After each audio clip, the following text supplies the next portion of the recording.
What if I told you the end of days isn't just about the world ending, it's about how people change before it ends?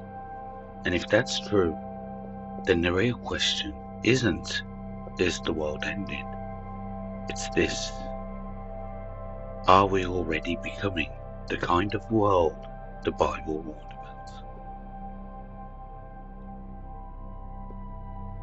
Part 1. Why this question keeps coming back. Every generation thinks they're living in the end times. During world wars, people believed it. During plagues, people believed it. Even hundreds of years ago, they believed it.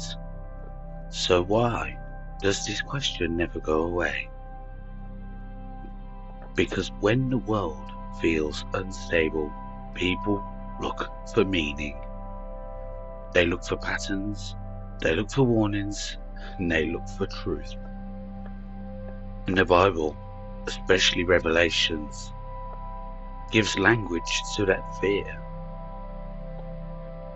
But here's where most people get it wrong. They focus on events,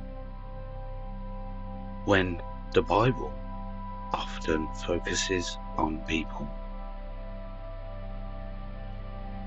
Part 2. What Jesus actually said. In Matthew 24, Jesus talks about the signs of the end. He mentions wars, famines, earthquakes, false leaders. And people today point to that and say, look, that's what's happening now. But here's the part they miss out. Jesus also says, these are the beginning of birth pains. Not the end, the beginning.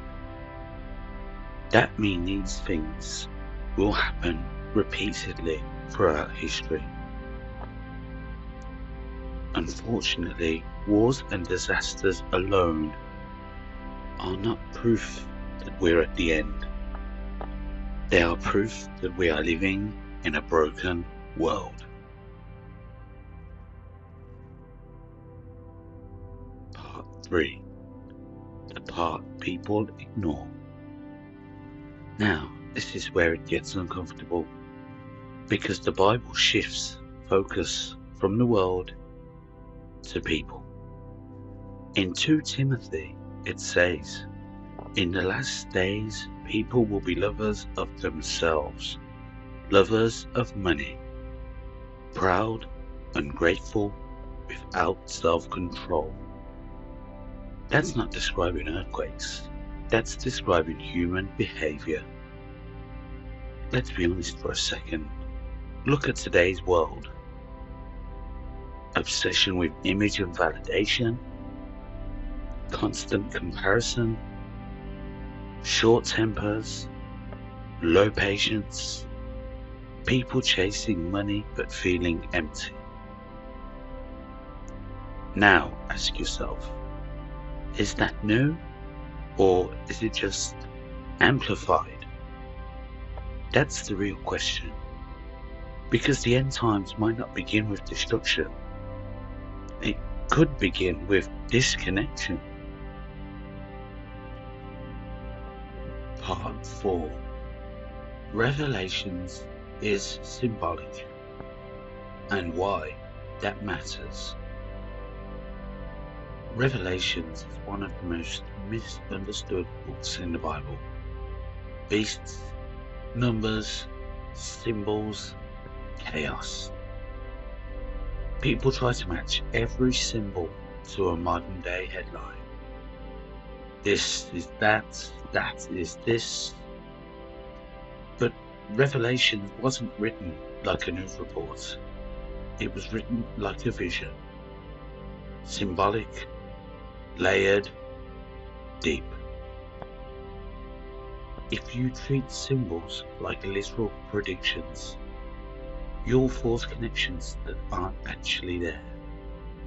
That's why every generation has, quote, figured it out, and every generation has been wrong. Part 5. So, are we in the end times?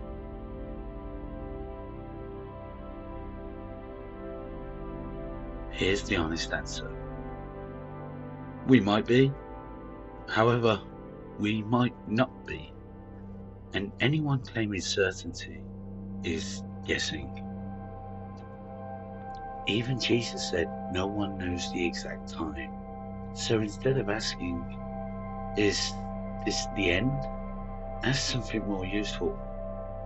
How should I be living if it is the end? Because really, that's what the message is about. Not fear, not panic. Preparation. Part 6. The real takeaway. This is what matters. If the world feels darker, then your response matters more. Be more grounded, be more disciplined, be more aware of who you're becoming. Because whether the end comes in 10 years or 1,000 years, your life still has direction, still has responsibility, still has meaning. The Bible doesn't just warn about the end of the world, it warns about the loss of who we're meant to be.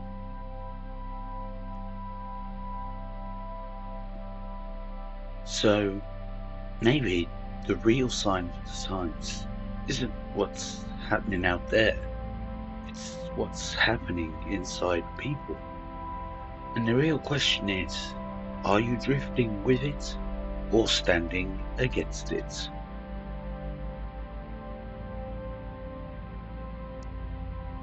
Thank you for listening. Please subscribe for more.